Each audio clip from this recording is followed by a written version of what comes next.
examine you and take pictures, and then I want to go over your chest and explain what I see and what you can expect. So what we're going to do is get you ready for surgery and kind of go over some details, and then we'll examine you, we'll take some pictures and take your blood pressure, okay? Great, sounds good. Yeah, I got my buddy. He's out front. Pastor Daryl Pearson will be taking me home. Yeah. The pastor. Yeah. Friend of yours, huh? Good buddy of mine. Actually, we were roommates years ago. Yeah. We were in our addictions together. And yeah. It's a guy that did something full circle. So, yeah, we just kind of met back up in life, and so he's my support today. That's great, man. This is Pastor Daryl Pearson. And so we've been buddies for a long time, actually. And so that's part of my secret world, is that, yeah, you know, he's just starting to get to know the real me, the guy that's been in lockdown and in prison, a mental prison, so to speak. So. And I'm here just to support him and encourage him and really just see him grow as he goes through something that he's been wanting to go through for a long time.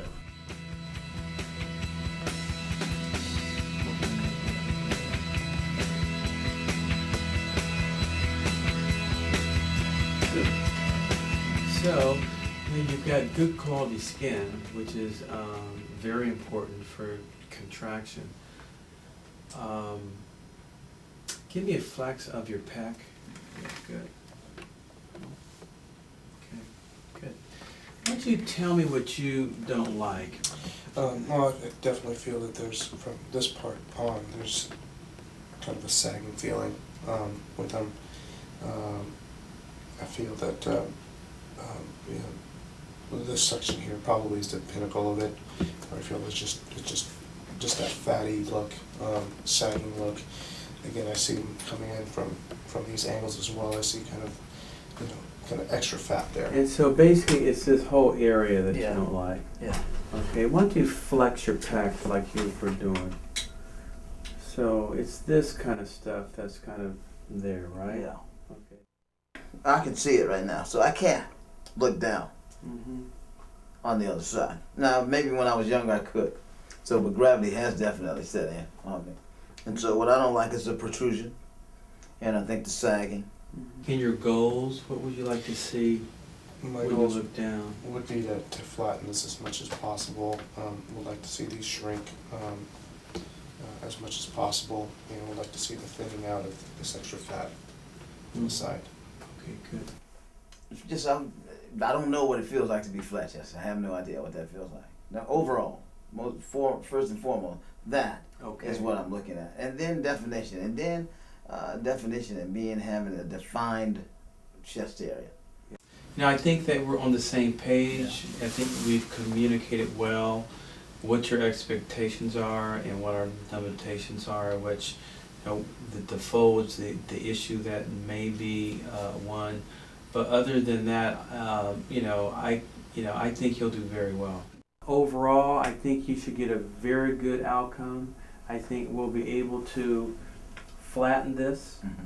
I think we'll be able to reduce this bulge that you have here, and I think we'll be able to take some off here. You want to be careful that you don't create a divot here or something, Mm-hmm. but just a little bit less fullness here is going to give us more shape Right. in your chest. I've seen people that have come out with amazing results from modern medicine and how these procedures are such. So I don't have a whole lot of questions. I'm in a place of, I'm just in awe that the opportunity has presented itself Mm-hmm. in such a way that, I've looked at some of the before and after shots, and so I'm just, got this sense of I'm just overwhelmed at this point. You know what I mean? Well, that's great, man. Yeah. Well, I'm we'll take grateful. good care of you. I know you We'll will. take good care of you. I know you will. All right, baby, let's All right. go, man. All right. All right. Great.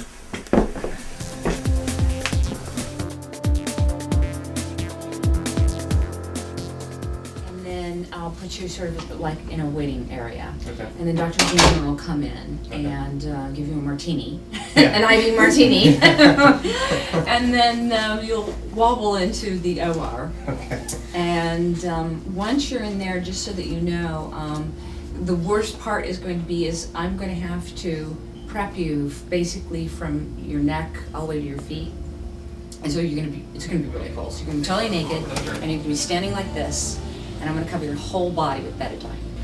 And then what's going to happen once that's all done, you're going to not touch anything on the bed, because it's sterile, except you're going to just go and sit your butt back as far as you can in the center, and lay down, and keep your arms out, and then just lay them down on the arm. I will go over this stuff with you again in the recovery room, but you probably won't remember a word I've said, because one of the drugs that we give you causes amnesia.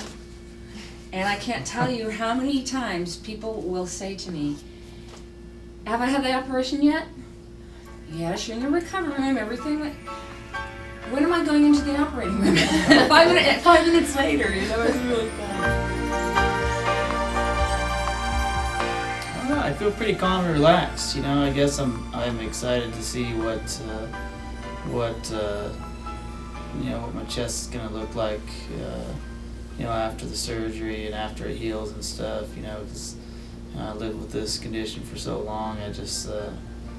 I'm actually excited to see a change for once, and I know what this looks like, and I know what this feels like, and I just know it doesn't feel good, and it doesn't look good to me, so. Hey, I'm Christine, and I'm the surgery nurse. I'm a circulating nurse. I've been a circulating nurse for 17 years. And 4 of those have been with Dr. Delgado. And today we're going to be doing gynecomastia, which is typically considered a male breast reduction. Well, I come in the day of surgery, and I have not met the patient before that day. I come in, I introduce myself, and I do a pre-op interview, that's what we call it, and I talk with the patient. I do some post-op teaching with the patient, and then I'll prep the patient, take them into surgery, and I'm the one that does the actual surgery with the patient. Afterwards, we bring the patient into recovery, and another nurse will take over and she'll recover the patient, and that's the extent of my contact with the patient. What's going to happen now is Dr. Delgado is going to come in after he finishes with the surgery right before yours. He's going to come in and mark you with some pins, mark you on your chest. Okay. Did you shave your chest? Yeah. Okay. And then Dr. Gainer's going to come in. He's going to start your IV, ask you any last minute questions. Okay. And then I'm going to come back and give you a breathing treatment. Okay. And then you're going to walk yourself into surgery. Okay. Okay? And this is going to be your best friend for a couple weeks. It's going to go just like this. It's going to be tied at the top. It's not going to be Velcroed. We're going to tie it. It's going to be really tight under the armpits. And what we're going to do is we put foam under this, and there's going to be like Vaseline, and you're going to, it's going to be messy, but just leave it alone. Don't do anything with it. Don't take it off or anything until you see Dr. Delgado, your first post-op visit. And he'll be the one to take it off. All right, I'll let you guys say your, whatever you need Boom. to do. Love you too. I'll see you guys when we get back. Okay. See you, Dad. Take care.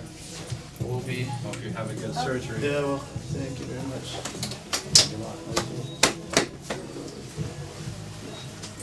Are you excited? Yeah. Good. We do so many of these surgeries. Yeah, I know. Did you do research on the internet? Is that- It's great chosen. Well, my name's Laura Tomera, and I'm an RN that works here in the recovery room and basically takes care of the patients after they come out of the operating room.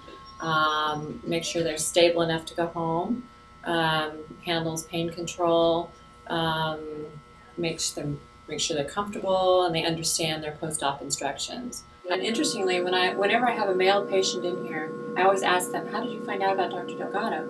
And they always say from the internet. And whereas women, it's not that much. So it's more of a word of mouth type thing. But with the guys, it's the internet. Most of the patients do really well, so I don't necessarily get to see them again. But I do know that after they come out of the anesthesia, they're very happy because often this is a life-changing event for them, and they're very excited about it.